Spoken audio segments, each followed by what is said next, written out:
اس کے بعد ہے ملازمت.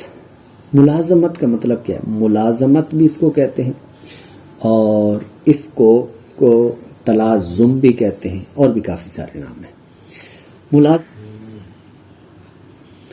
وَهُوَ كَوْنُ الْحُكْمِ مُقْتَضِيًا لِآخَرَ الْأَوَّلُ يُسَمَّى مَلْزُومًا وَالثَّانِي يُسَمَّى لَازِمًا.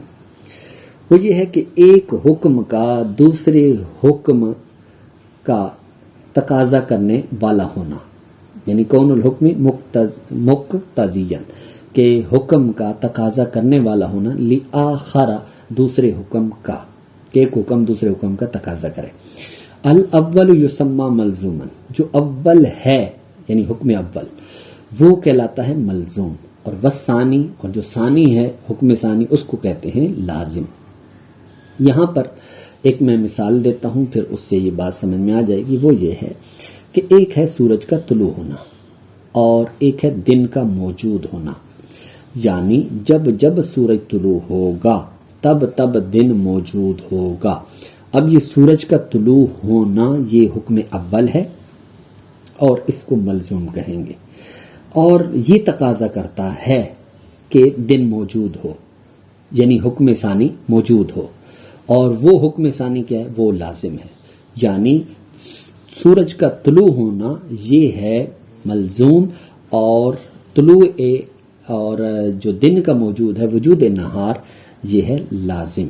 تو ان دونوں کے مابین یعنی ایک حکم دوسرے حکم کا تقاضا کرے، جب جب سورج کا طلوع ہونا پایا جائے، جب تب تب دن کا موجود ہونا پایا جائے، تو یہ کہلاتا ہے، ان میں ہے ملازمت.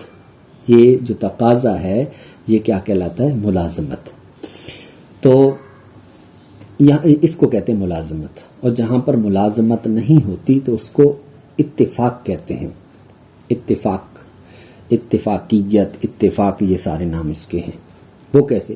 مثال کے طور پر اگر کوئی شخص یہ کہے کہ جناب جب جب میں کھاؤں گا تو تب تب میں صحت مند ہو جاؤں گا. تو اب یہاں پر اگر آپ غور کریں تو کھانا اور صحت مند ہونا یہ کوئی آپس میں لازم نہیں ہے.